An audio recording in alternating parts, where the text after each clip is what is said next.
رینگ کر بھی جانے کی اجازت نہ تھی۔ گندگی اور غزالت میں وہ مرغیوں اور کتے کے پلوں کے ساتھ کھیل کود کر بڑی ہوئی۔ بے حیا موئی حلیمہ جیتی گئی۔ نایاب بوبو کا 10-12 برس کا لونڈا جبار کیا دھواں دھواں موئی کو پیٹا کرتا تھا۔ کبھی چمٹے سے پیر داغ دیتا، کبھی آنکھوں میں نارنگی کا چھلکا نچوڑ دیتا، کبھی خالہ کی نسوار کی چٹکی ناک میں چڑھا دیتا۔ حلیمہ گھنٹوں بیٹھی میڈکی کی طرح چینکتی رہتی۔ سارا گھر ہنس ہنس کر دیوانہ ہو جاتا۔ اب بھی ستانے سے باز نہیں آتا تھا۔ ڈیوڑی پر کچھ دینے گئی، چٹکی بھر لی، نتنی پکڑ کے ہلا دی، کبھی چوٹی کھینچ لی۔ بڑی چلتی رقم تھا۔ نواب صاحب کا تخم تھا نا، ان کا بڑا منہ چڑھا تھا۔ نایاب بوبو ایک باندی تھیں، کسی زمانے میں بڑی دھاردار۔ نواب صاحب یعنی چھمن میاں کے والد ان پر بری طرح لٹو ہو گئے تھے۔ وقتاً فوقتاً نکاح کی دھمکیاں بھی دے دیا کرتے تھے، مگر وہ ایک خاک تھیں۔ باندی کا نکاح ہو جائے چاہے نہ ہو، کوئی فرق نہیں پڑتا، کوئی سرخاب کے پر نہیں لگ جاتے۔ خاندانی نوابزادیاں مر جائیں گی لیکن ساتھ نہیں بٹھائیں گی۔ قاضی کے 2 بولوں میں اتنا دم درو نہیں کہ چٹانوں میں سوراخ کر دیں یا دال روٹی کے سوال کو حل کر دیں۔ نایاب بوبو کے محل میں بڑے ٹھاٹ تھے۔ بجائے بیگم کی سوت بننے کے، وہ نہایت جا افشانی سے کوشش کر کے ان کی مشیر خاص گوئیاں بن گئیں، اور نواب صاحب پر کچھ ایسا جادو کا ڈنڈا گھمایا تھا کہ انہوں نے ان کے بیٹے جبار کے نام معقول اراضی اور باغات کر دیے تھے۔ سارے نوکر اس سے لرزتے تھے۔ بوکسی کی قمیض اور ولایت پتلون چڑھائے ڈٹا پھرتا تھا۔ نام کو ڈرائیور تھا مگر رعب سب پر جماتا تھا۔ اندر بوبو اور باہر جبار، جو نصیبوں کا مارا ان 2 پارٹوں کے بیچ آ جاتا ثابت بچ کر نہ جا پاتا۔ حلیمہ روئے چلی جا رہی تھی۔ چھمن نے ڈانٹا تو ریزہ ریزہ ہو گئی، تھک کر چمکارا تو بالکل ہی بہہ گئی۔ اس کے سرد ہاتھ پکڑ کر فرش سے اٹھایا تو ڈٹ کر ان کے سینے سے لگ گئی۔ اللہ! جاڑوں کی ہوش ربا راتیں، طوفان کی گھن گرج اور چھمن کے نا تجربہ کار ہاتھوں میں بکھری ہوئی حلیمہ۔ یار لوگوں نے لونڈیوں کو ٹھکانے لگانے کے کتنے گر بتائے تھے، مگر حماقت کہیے یا پھوٹے نصیب، چھمن نے ہمیشہ لگو بات کہہ کر سنی انسنی کر دی۔ اپنی کورس کی کتابوں اور کرکٹ کے علاوہ ان کی کسی بھی شے سے گہری شناسائی نہ تھی۔ کڑکڑاتے جاڑوں میں روے کی ڈلی حلیمہ نے انہیں جھلسا کر رکھ دیا، ہاتھ جیسے سریش کی تھالی میں چپک گئے۔ پھر نہ جانے دماغ کے کس کونے میں نشتر سا لگا، اچھل کر دور جا کھڑے ہوئے، غصے سے تھر تھر کانپنے لگے۔ باہر طوفان رکنے کا نام نہیں لے رہا تھا اور حلیمہ کی سسکیاں تلاتم برپا کیے دے رہی تھیں۔ حلیمہ پلیز مت رو۔ وہ تنگ آ کر اس کے سامنے اکڑو بیٹھ گئے۔ جی چاہا اس کے سینے پر سر رکھ کر خود بھی دہاڑے مار مار کر روئیں، مگر ڈر تھا کہ پھر سر وہاں سے اٹھنے کا نام نہ لے گا۔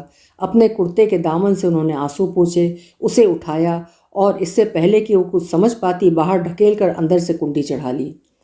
نیم تو حلیمہ کے آنسو بہا لے گئی تھی۔ صبح تک چھمن میاں لحاف میں پڑے کانپتے رہے اور زہر میں بجھے آنسو بہاتے رہے۔ باہر جھنجھلائی ہوئی ہوا بگڑ کر پیڑوں سے لڑتی رہی، کراہتی رہی۔ نایاب بوبو نے سلام پھیرا اور دعا کے لیے ہاتھ اٹھائے۔ جائے نماز کا کونا پلٹ کر وہ اٹھیں اور ہولے ہولے سے دروازہ کھول کر جبار کے کمرے میں جھانکا۔ بیٹے کے وضیحہ جسم کو دیکھ کر مامتا سے ان کی آنکھیں بھر آئیں۔ دبے پاؤں وہ اندر آئیں۔ چھمن میاں کے والد نواب فرحت اور جبار کے باپ کی نئی باندھی گلتار چوری چھپے جبار کے پاس آتی، نشانیاں چھوڑ جاتی تھی۔ آج بھی لحاف میں سے دوپٹہ لٹک رہا تھا۔ انہوں نے دوپٹہ کھینچا۔ یہ نامراد کسی دن ناک چوٹی کٹوائے گی۔ اللہ جبار کو نظر بد سے بچائے، ہو بہو باپ کا نقشہ پایا ہے۔ اچانک نایاب بوبو فکر مند ہو گئیں۔ باپ کی لونڈی ماں برابر ہوئی کہ نہیں؟ فتویٰ لے لیا جائے عالم صاحب سے تو جی کا ہول کم ہو۔ یہ کیا کہ دنیا تو گئی، عقبہ میں بھی انگارے ہی انگارے۔ نگوڑی گل بہار کا بھی کیا قصور؟ کہاں وہ بواسیر کے مارے کھوسٹ نواب فرحت اور کہاں ایک کڑیل جوان؟ رات کیا چہکی پہکی روتی تھی، کواڑ بھیڑنے کا بھی ہوش نہیں اس لڑکے کو۔ بوبو کی نیند کچی نہ ہو تو نہ جانے کسی کی نظر پڑ ہی جائے۔ اللہ پاک سب کا رکھوالا ہے۔ نایاب بوبو نے جبار کے لیے باقاعدہ باندیاں خریدیں۔ ایک جاپے میں جاتی رہی، دوسری میتر کے لونڈے کے ساتھ نکل گئی۔ اس حرافہ نے جی کا چین اڑا دیا تھا۔ شریف گھرانوں کی باندیاں ایسی اچھال چھکا نہیں ہوتی۔ کئی بار جی چاہا کہ بیگم سے حلیمہ مانگ لیں، مگر ہمت نہ پڑی۔ نہیں، حلیمہ تو میرے چھمن کے لیے ہے۔ بیگم کو ضد ہے، آج ان کی ضد پوری ہوگی۔ ویسے جبار کو مسمہ لونڈیاں پسند بھی نہیں، باپ کی طرح تتیا مرچ چاہیے۔